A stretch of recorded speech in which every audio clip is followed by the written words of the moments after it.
Good day everyone, I am Arbel Obahu, a second-year student taking a Bachelor of Secondary Education, major in Social Studies at Negros Oriental State University, Shatun Campus.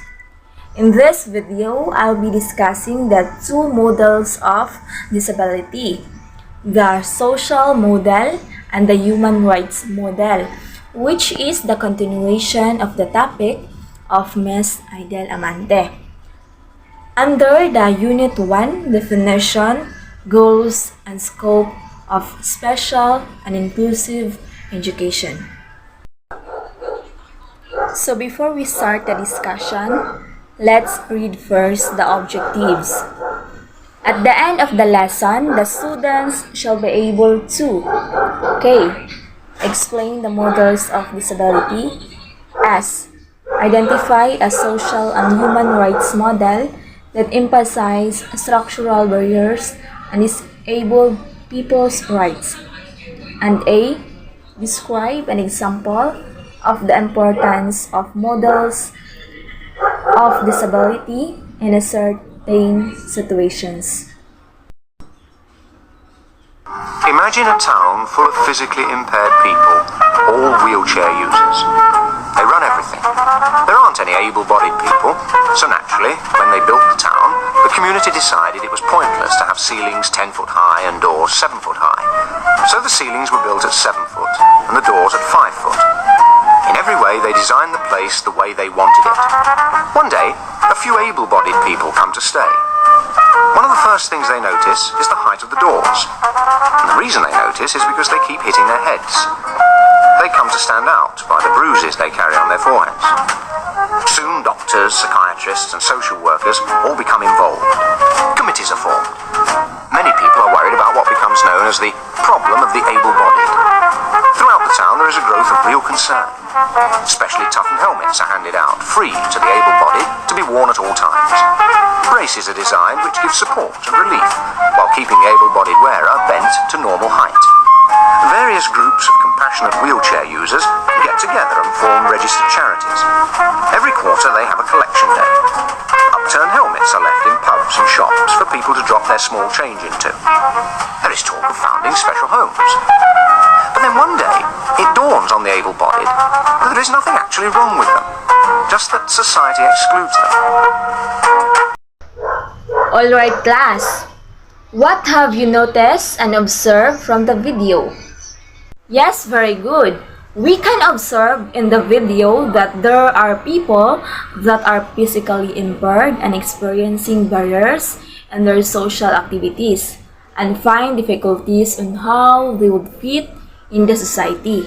And here comes that they heard and noticed the government made responses and solutions in a way that the government, including the social workers and the doctors, are all become involved in helping disabled people in town. So next, how did the video make you feel about disabled identity or physically impaired people or individual? How did you make feel for them? Alright, the video makes us realize na impaired or disabled people must treated equally and given respect despite their physical differences. They should acquire assistance and funds to support their lives. Most people who live in the town are impaired individuals. Does the society respect their differences? Yes, very good. So, we can observe from the video that most people who live in the town are impaired or disabled. But it doesn't matter who they are, still the society respect them and assess their needs. So let's define first what is social model disability. A social model, it views disability as a social contract and locates the problems of disability outside the individual in discrimination policies. It is also primarily concerned with addressing barriers that are created by mainstream society, and also makes the assumption that people with disability will be able to access the services they need once these barriers have been removed. So, social model is a model or aids in identifying obstacles that make living more difficult for those with disabilities and provide and support to eliminate their obstacles by promoting equality and gives them more freedom, choices, and power that makes assumption that will able to access the services they need once these barriers have been removed. According to the social model of disability, there are different impediments in society, such as a lack of ramps or accessible restrooms, or people's and students' attitudes in the classroom.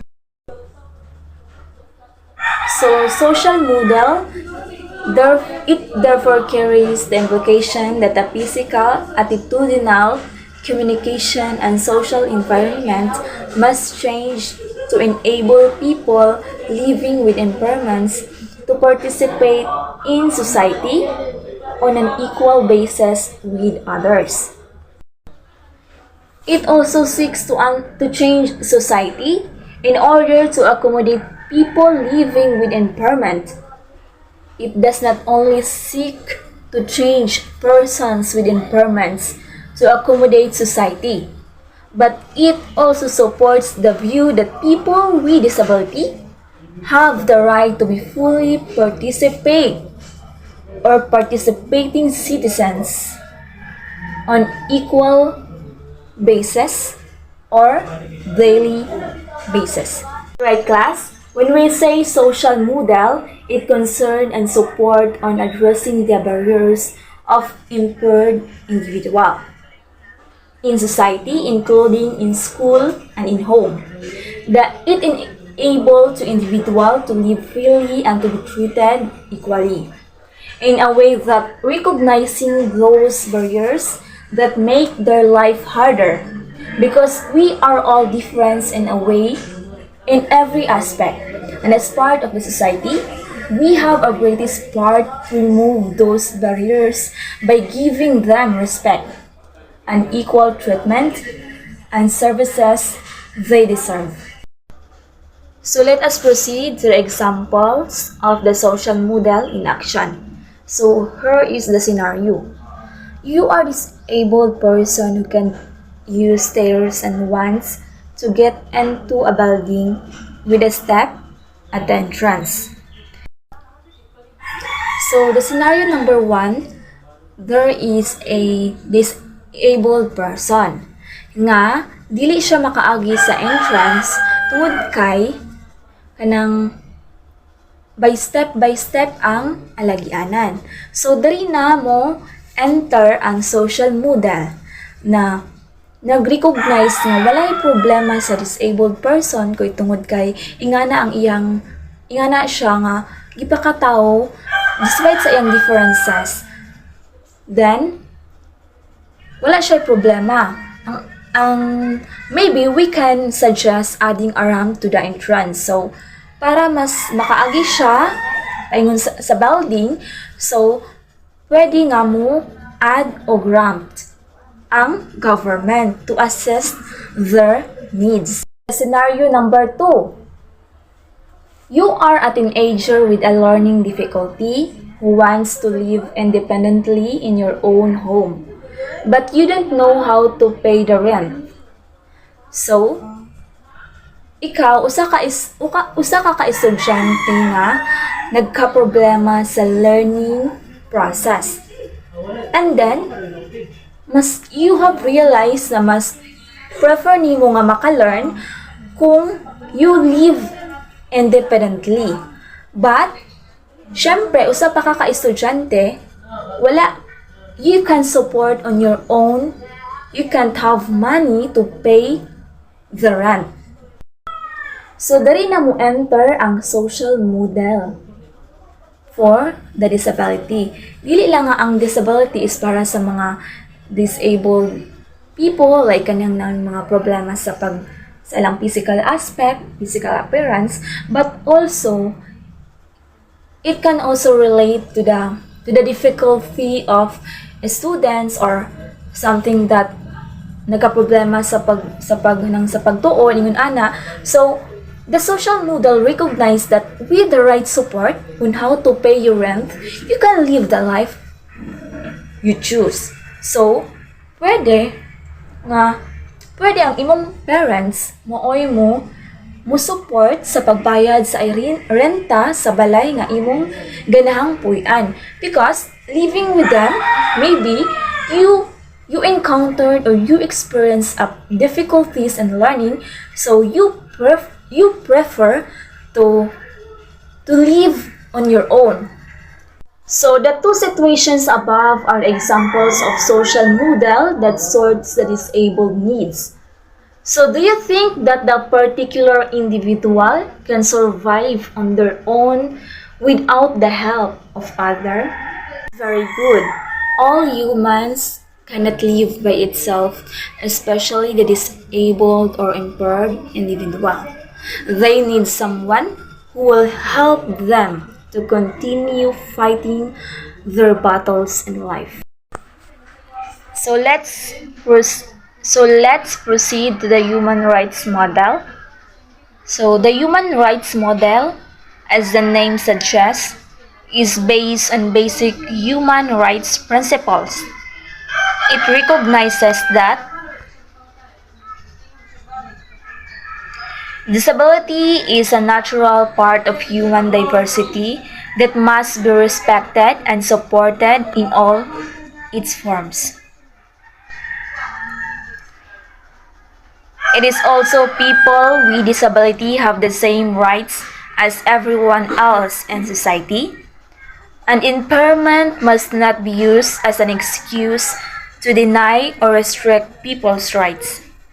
The human rights approach addresses the rights of individuals with disabilities by putting an emphasis on social engagement. It is also a collection of principles concerned with equality and fairness, living a life free from fear, harassment, or prejudice.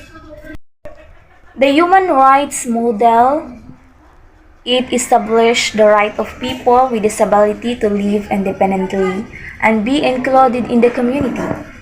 It requires government to actively consult with people with disability in the development of all new policies and laws and programs that might affect them. So the government in this human rights model, sila ang as the biggest authority nga mo protect sa mga disabled person. Like, adunay mga ospital para sa mga disabled person nga kanang para patambalan sila. They to cure their disability. And then they also make policies or laws and programs nga kanang to suit the disabled person, kanang walay prejudice nga mahitabo or biases nga mahitabo. So the human rights model, it established the right of people with disability to live independently and be included in the community. It requires government to actively consult with people with disability in the development of all new policies, laws, and programs that might affect them. So I have here an example of human rights model in an action. So Aaron is 23 years old. He was an accident when he was younger and no longer has use of his legs and currently living in an aged care facility. He has been told this is the only environment that can provide him with the level of support he needs. And he does not want to live in an aged care and wants to live in the community with people his own age. So, Diri na ma-fall ang human rights model. So si Aaron, he was an accident when he was younger. And many years na siyang naa sa aged facility, naka-confine. And then, in that environment, dili siya ganahan. Mas prefer niya nga mo pahawa sa lugar nga iyang gistihan. And then, he wants to live in the community with people his own age. So, ganahan siya kay he was 23 years old. So, ganahan siya nga ibalhin siya sa community nga kanang mas kanang kaedad ra gihapon niya ang mga tao nga nagbuyo dito. Kay dito siya gipastay sa aged care facility nga puro mga gulang na. So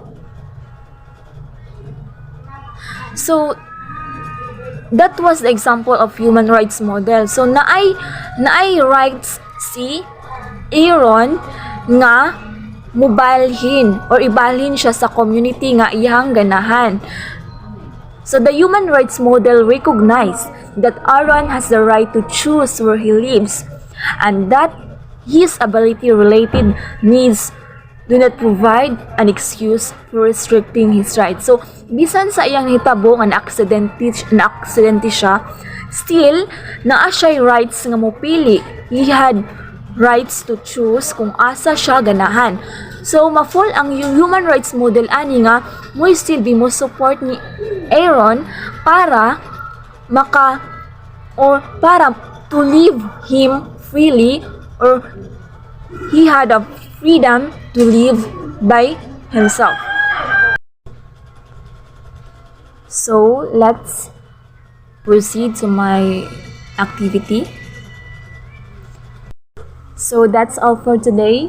I hope you've learned something new from my discussion, which is the models of disability, the social model, and the human rights model. Thank you, and God bless.